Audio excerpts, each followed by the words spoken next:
Hello there, ladies and gentlemen, and welcome back to another Thursday, which means it is time for another Nozz Watches Beastars Season 2. Ooh. Oh boy. So, on the last episode of Beastars, our boy Lugosi basically told everybody on the lighting department, hey, one of us is probably a big old murder boy. So, now the big old murder boy knows that Lugosi's after them. Oh boy. Certainly that's not going to come back and bite him in the ass. And also he basically broke up, but not broke up with Haru, so that's going to be a thing, I guess. I don't know how that's going to really work out, but hey. You do you, wolf boy. And we got a little bit of backstory on Lewis joining the Yakuza. Very confused as to how that works still, and I'm hoping we're going to get a few more flashbacks to kind of nail out how he went from being a puppet boss to an actual boss who can just shoot them and get away with it, but whatever. Alright, let's get in here in 3, 2, 1, and go!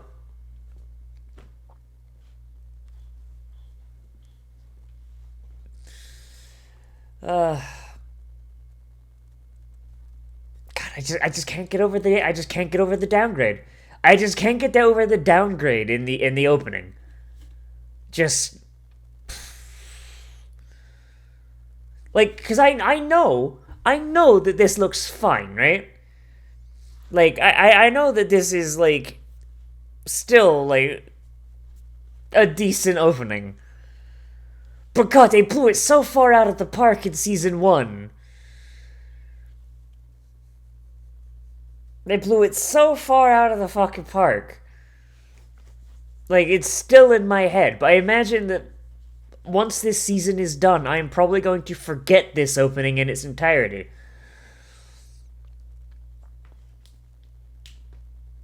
Yeah, you know what I mean? Shit.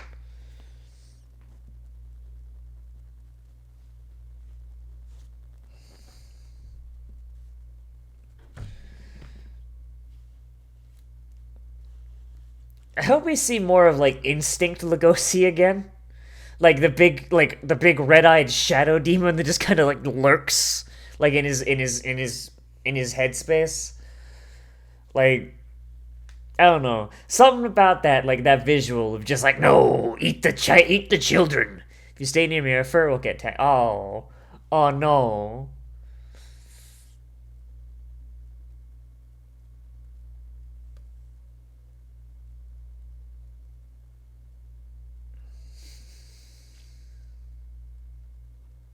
Oh no, he can't get stuck.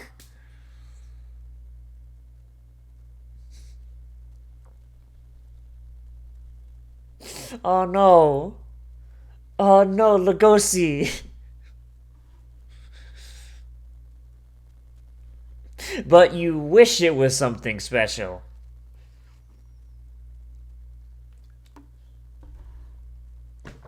Lugosi out here wrecking. Oh shit!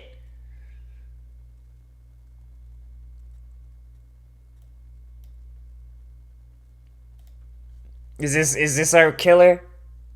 Is this the killer?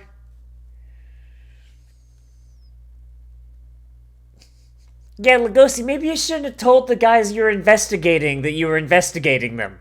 Yeah, maybe that was a dumb idea. You stupid idiots.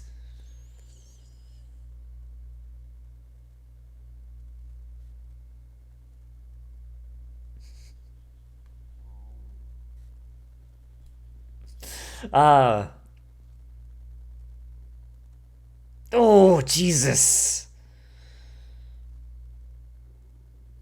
Damn.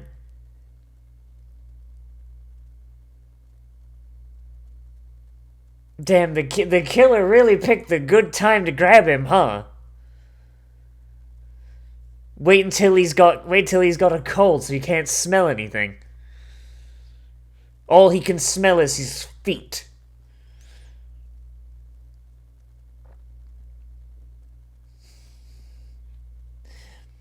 My mans must have, the stinkiest feet in Cherryton.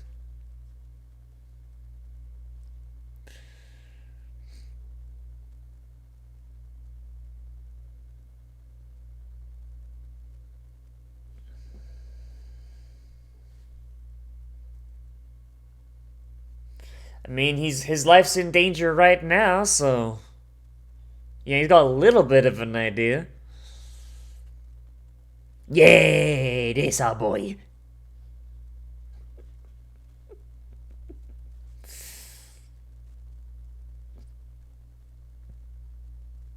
Damn, Lugosi, just.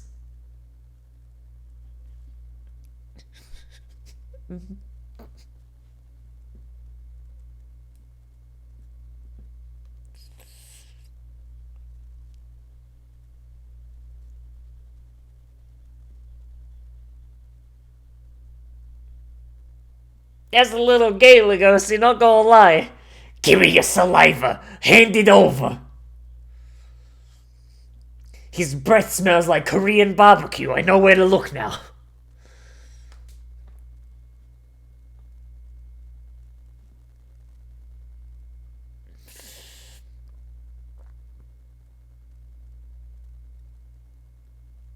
Oh, Jesus.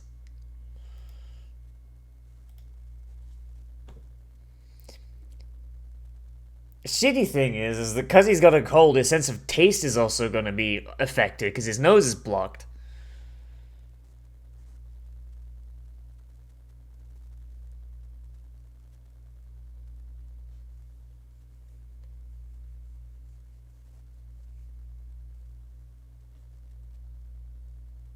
Oh, that don't sound good.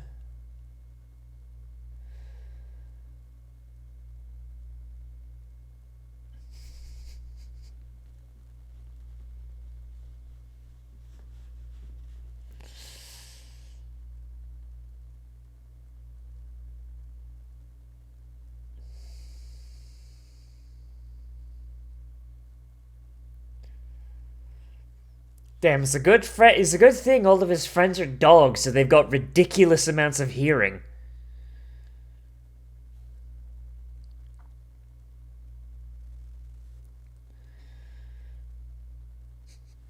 No, but you're very helpful. No, you're a good boy.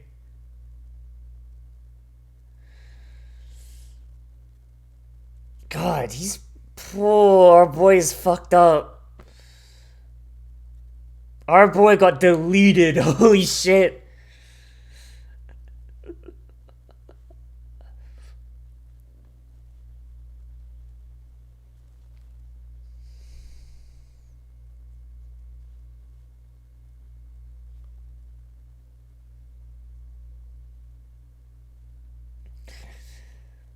Just look for the person with bite marks on their mouth.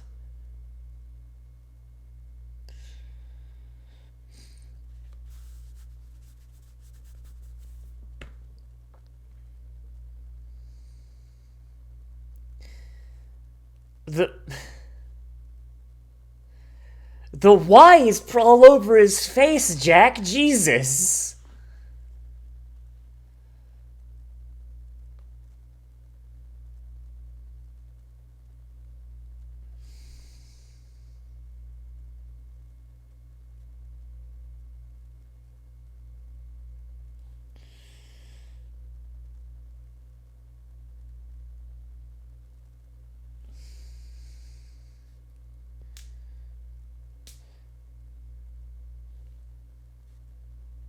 Okay, what? That's vague as hell. Where's he going? Is he going to the dark market or something to like hang out with the panda? Ah, look. Jack is in the light and he's small and meek, and Lugosi is in the shadows and he's tall and imposing. Behold, composition.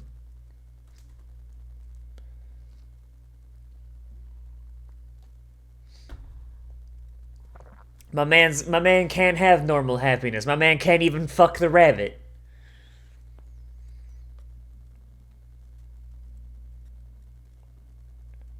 Oh, Jack is such a good boy. Goodboye. Good boy.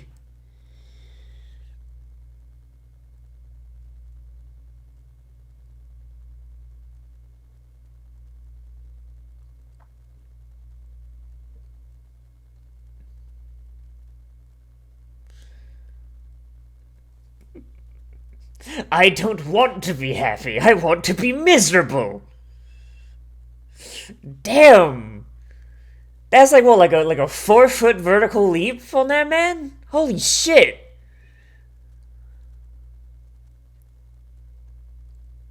Lugosi, that is... God damn, my man should like be in the high jump. Panda, panda, panda, panda.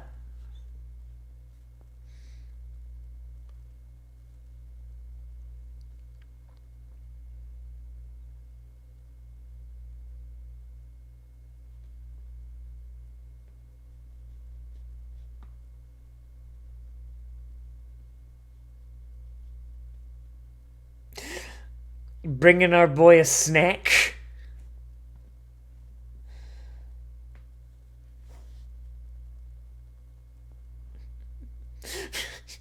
Emotional support from the panda.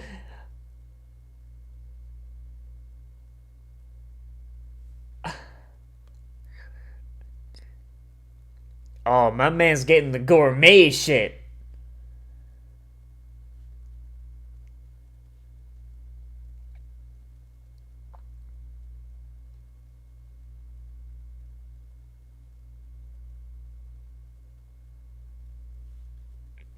I mean, gaping wounds might as well be like a Tuesday for Lugosi at this point.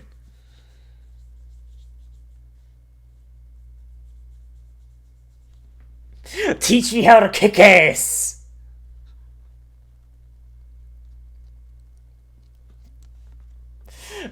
Thus begins the shonen training montage. Where he's gonna... Like, Lugosi's not just gonna give up that easy, right? He's gonna just be an annoying piece of shit, right?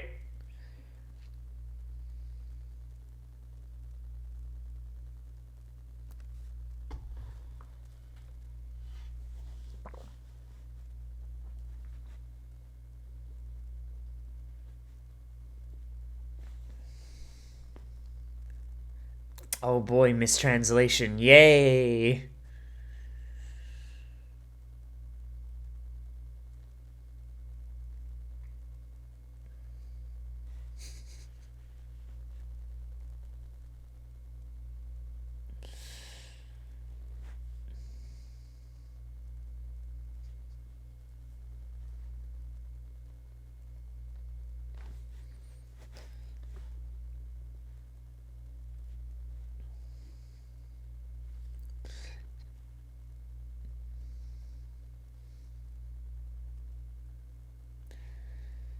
Yeah, they begin stronger because they got a freaking herbivore at the head. They'll do 2 bullets to the head.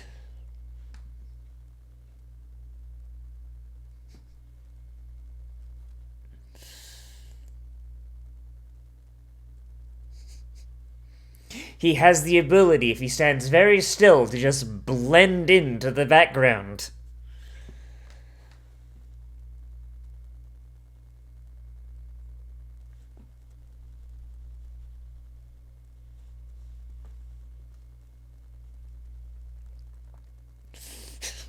Like, you know this is a Japanese series when it's like, oh man, no, school is the most important.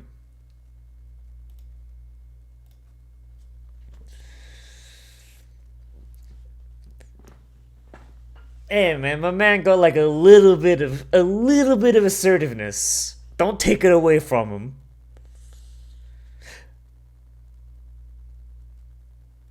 Damn, Lugosi sat in the sex chair.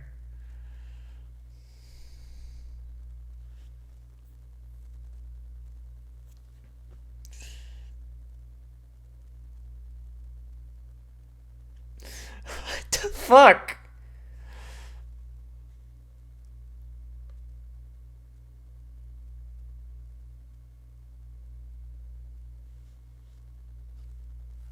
I'm sorry?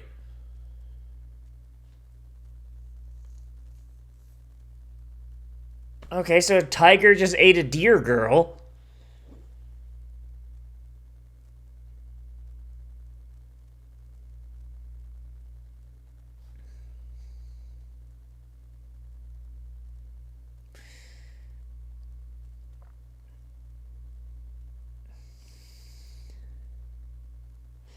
The furries are out in force today. Alright then.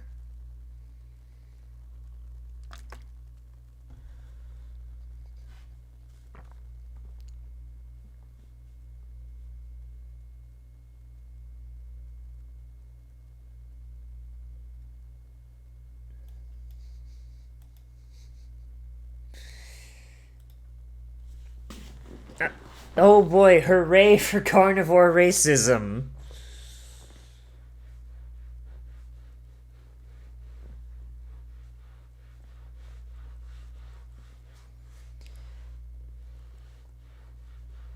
Again?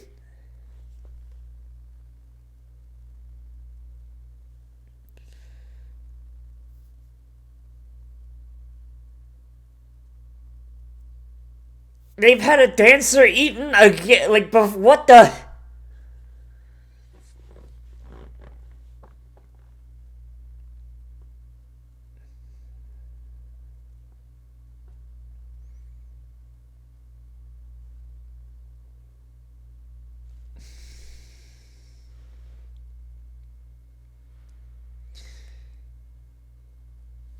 Damn, imagine being so hungry you're horny, huh?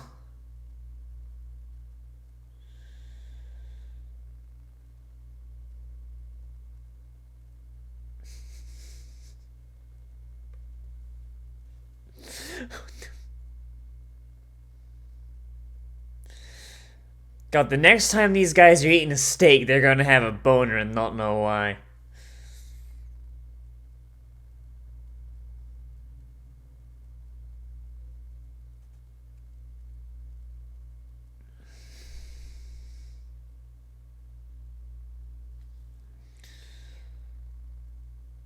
Uh-oh.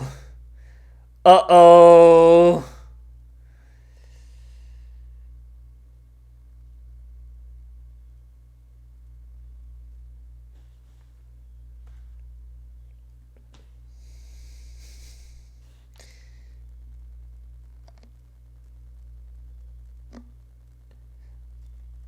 Let me guess, the carnivore girl knocked it out, huh?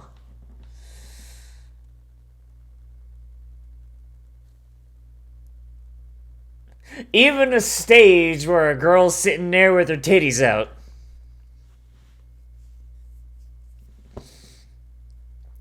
God, Lewis is such a goddamn thespian.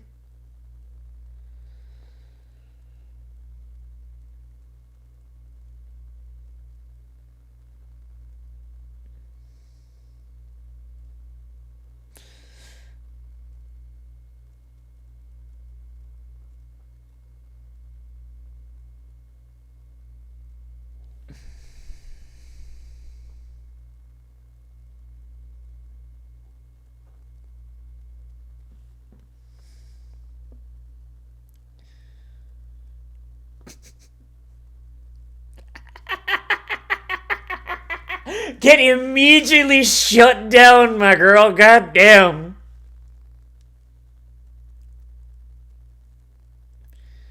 Protect the weak, crush the strong. Jeez. That is a hell of a motto. All right there, Lewis.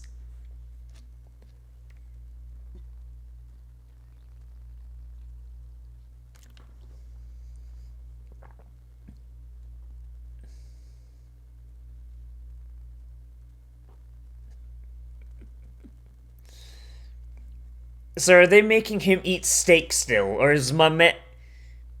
Goddamn.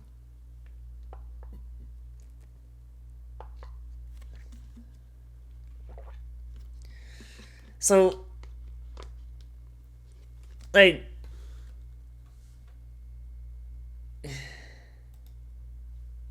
oh shit! It paused. Hang on. Okay, I'm gonna unpause in like 3, 2, 1, and go. So like, is how is Lewis doing as far as like, as far as like nutrition is concerned? Like,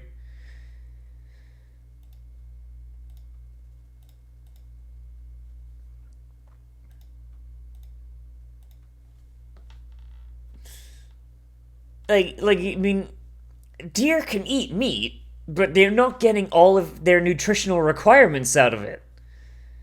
You know, is he getting like a side salad, like on the, like every now and again? Like, damn.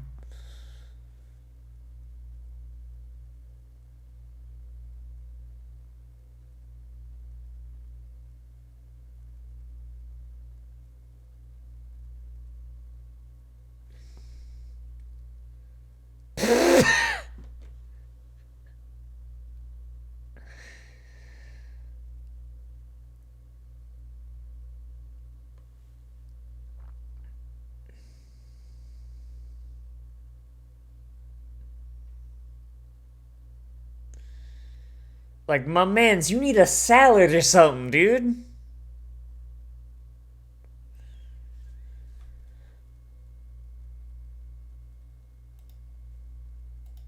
Like, how long has he gone without food?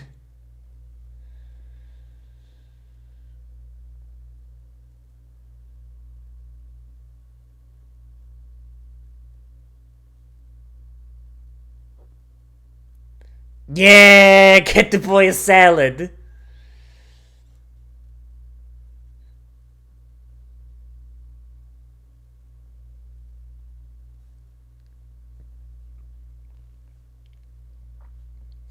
Oh, Bookie's a good boy. Bookie's a good boy.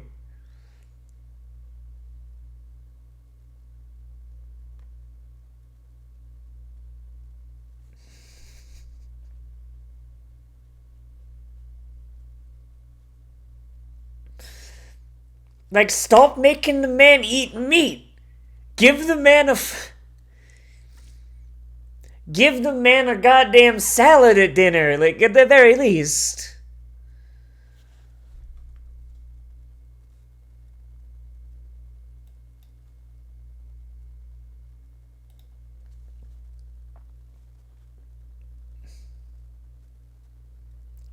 Oh my god, it's Juno. Juno, what the hell are you doing?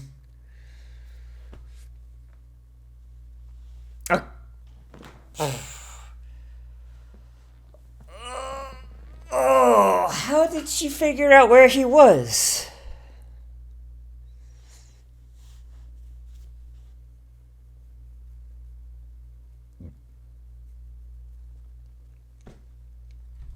Like,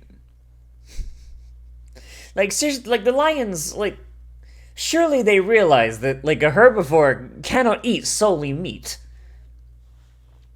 I mean, I don't know if the mangaka knows that they can eat meat at all, because it seems like he's just having like a violent reaction. Like no, that's not how that works. Like, have I said this before? I don't know if I've said this before. I feel like I have, but I'll say it again. And I'll make a note not to say it again. But every animal on the planet is technically an omnivore. It's just the bodies are more specifically designed to process nutrition from certain things. So actually, I don't think I've said this bit before. So I'm gonna okay. So fun little fact. So pandas eating bamboo and koalas eating eucalyptus. They're not actually supposed to do that. As far as koalas are concerned, they have a very sedentary lifestyle. Like, and the sedentary lifestyle is because of eucalyptus, which has a vaguely narcotic effect on them. So, like, the koalas eat the eucalyptus. I don't think they had like any real like prey animal, I think, or at the very least their prey animal is so bleh. So they eat the eucalyptus, they get high, they don't move, they get pregnant, their kid is high in the womb, basically. They get like the kid is born addicted to eucalyptus. The kid eats eucalyptus, kid gets high, kid gets sedentary lifestyle, and it just continues. And they just eat so much eucalyptus, and luckily for them, eucalyptus has a high water content, so they don't dehydrate. So they eat so much eucalyptus that what little nutrition their body can pull out the eucalyptus is enough to keep them going. um, which is a pretty interesting adaptation, honestly. Like they're functionally they are carnivores, but they are they have become herbivores because of a drug addiction. Like it's kind of ridiculous. Um, Pandas, however, they're a different story. So pandas eat bamboo, not because they want to, but because the main prey animal that pandas evolved to eat is extinct in their natural habitat, and there are very few animals in their habitat that they can reliably catch and eat. So they turn to bamboo. Bamboo, bamboo, is not the most nutritious thing for them, and it actually kind of makes them fat, which is funny as hell. Um, but and that's why pandas in zoos are fat as fuck. Um, but they'll eat the bamboo. The bamboo doesn't have much of a nutritional value for them. It has more so than eucalyptus does for koalas. So they got to eat a shit ton of it. And now they're at a point where, like, it's basically the main thing they eat, and they have to conserve energy because of the lack of nutrition. Um, and it's I don't know. It's just a really interesting kind of thing there. Like the fact that they hit a desperate time, which called for a desperate measure, and now it's basically all we know them for. Um, and it works the other way too. In a pinch where there is no vegetation at all, herbivore, like in terms of a drought, or if they're just in a place where there's no plants they can eat. If a herbivore comes across a dead animal or a dead member of their own species, they can and will just eat that motherfucker. Just eat a decent bit of it. It won't give them very much nutrition, which means that they'll have to conserve a lot of their energy, but they will survive. And that's really cool. But like I said, it is not good for them. It's not something that they can really do long term unless they take really, really specific steps to maintain their calories and their energy, like pandas and koalas do. So Lewis eating meat, it, maybe because he's like a rational thinking thing. He's not just like a wild animal. Maybe that's why he's vomiting, and he's like, oh, my body can't take it. But it's like, no, my dude, you can. Like, I gotta know, how long has my man's gone without eating? I don't know about that. If he's just throwing it back up, unless he's just dry heaving. But yeah, it is something. Like, Lewis would be able to survive on an all meat diet, but it would not be conducive to longevity, and it would not. Basically, he would not be able to make a lot of he would not be able to move. Essentially, he would not be able to fight anything. I mean, he's got a gun, so I mean that's the thing. But it would also probably negatively impact his hand-eye coordination as well. But yeah, I feel like that's a mistake on the creator's part, unless I'm just misunderstanding what's going on there. But yeah, that's a good episode though. That's a good episode. So the thing with the stripper was actually a really good. I want to go on that first, because I know that was the last thing we did basically, but I want to start on that because that was really cool. I like how at the start it was unclear what was going on, and it would have been very, very easy for somebody at first to be like, oh my god, Bill's the killer. And then, because it's a tiger eating a deer, and it's hard to tell, who's who, and tigers all look and the tiger guy does look a little bit like Bill, so hey, that's neat. I already know in my head, I know in my heart of hearts that it's that grizzly bear boy, because he fits the body type more so than Bill does. So, that's a cool little misdirect there, but it's only a misdirect for a few seconds. And it was a really, really good introduction of your boy, of oh god, my brain's not working. Of the Shisengumi, reformed under Lewis. That's really cool. Lewis's character arc, honestly, has been really, really interesting and cool. Though I do just wonder, like, how did he become like the actual boss, you know? Like, if he was originally supposed to be a puppet, but now he's very, very clearly calling the shots, what's going on? Like, did he like strike out at some point and be like, all right, guys, here's an idea, and it worked, and they're just like, oh shit, this kid actually knows what he's doing. I know we made him the boss as a joke, but ooh, I don't know. Is that what's going on? I mean, hey, if so, that's really cool. And that shows that our boy is making moves, and that's cool. Um, no Haru in this episode. That's fine.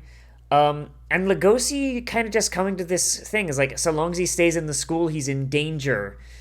I don't know, man. That was like a really like cool moment. Like, it sucks that I feel like we're not gonna get that much like interaction with Cherryton students anymore, which is really sad because I mean we've barely got any Haru. We've like this episode was our main like dose of Jack. We're not gonna get any of like the ancillary characters that just kind of wander around in the background. Like, I don't know. I really like Cherryton as a setting. Like, it's cool. I like the all the design stuff for like all the different students. And I feel like in the wider world, you're not really gonna get that. Like, it's gonna be like in Zootopia where all the small animals are like off in the corner. You know, like you can't really have like a mouse like running around on like a full size sidewalk. You know, like they're gonna get stepped on, and we're barely gonna see them. Um, Whereas, like in Cherryton, because they've all got to use the same building, like you got like multiple doors. Like a door that's like this big for a mouse, and a door that's like this big for a fucking giraffe. Like, eh. Lugosi going to the dark market was really cool. I like that a lot. The fact that he's like, I need to get like the panda on my side. I need to get Goheen on my side, but like saying he's trying to buy bamboo, but he's never bought vegetable before, let alone a bamboo. So he's like, what do? I don't know. Guess it's lucky that Goheen just showed up, huh? Um, Visuals wise, this episode was really, really neat. The Lugosi, like the Lugosi fighting the killer, being shot entirely from Lugosi's perspective. In that, you know, like Lugosi can't see, so he's going entirely by scent. And just I don't know, the way they show off scent in this show is really, really cool. And Lugosi's scent being hampered by the fact that he had a cold, like he had a stuffy nose. That's cool, and it really shows like the limitations of his scent vision. You know, he could smell the guy's feet, because I guess the guy's feet smelled disgusting, and he could kind of sort of smell where he was, but you know, not really. Like, I don't know, that was just a really cool visual effect. I like that a lot. Like they used lighting very, very well. Like Tem is all like Tem has been like every time Tem has shown up, he's always been backlit by the sun, and it gives like a sort of halo effect. You know, like in old timey like stained glass and paintings where it has like Jesus and shit, and it's just like they got the sun like directly right behind them to the point where you just see a big disc. It's supposed to be a halo, but whatever. It looks like a sun. It's a really cool like visual representation of just, you know, Tem's fucking dead. I don't know. It's kind of neat. I mean, he's an angel up in heaven. I mean, I don't know if that's on purpose, but that's what it came across as, and that was pretty cool. Like I do, like they use lighting really, really well. Like when Lugosi's lying there getting having his shit kicked in, he's all in the dark, and Jack for the most part is entirely cast in light. And the only time he's in darkness is when he's getting next to Lugosi and he's helping him up and untying him. And then they're both in light. And then Lugosi steps out of the light to walk away, and the entire time Jack is light and Lugosi is dark. And I don't know, like it's very, very basic bitch like composition theory, but it's but I don't know, it's nice to see, you know, it's really cool. You know, like it's an oldie but a goodie. Yeah, composition in this show is really friggin' good. Like goddamn. Like I don't want to like just gush about it forever. So like I'm gonna like I'm gonna like stop there. But yeah, like this show, like despite the fact that it is CG and it is working with the limitations of a very very stiff medium, they are making really really excellent work of shot composition and light sources and everything. And yeah, like it works really really well. Would I prefer that this was drawn? Yes. But am I completely and totally fine like with it being both CG and extremely well shot? Yes. Like nah man, like they did this real friggin' well, and I am excited to see where the story is gonna go. So hey, good job, Beastars. Well done. You done did it. But yeah, that's really all I gotta say. So let me know what you thought of this episode. So down there in the comments, whether you liked it, you disliked it, or you want to bring up something I left out, because that's entirely possible. Oh boy. As always, everybody, I am Nozz. Remember to like, comment, favorite, subscribe, share on social media, tell your friends, hit that bell down below. Make sure you hit all notifications so YouTube will tell you when a video comes out. Oh boy, if you're looking for more content from me, so seeing as I've been having a bunch of doctor's appointments this week, I've been doing 2 anime a day. So there's Dr. Stone came out at noon, where Cyberpunk usually comes out. Cyberpunk is gonna come back tomorrow, of course, at noon. So if you're looking forward to that, that's over there. And also tomorrow, I believe we've got Cells at Work Black. So that's gonna be fun. So look forward to that.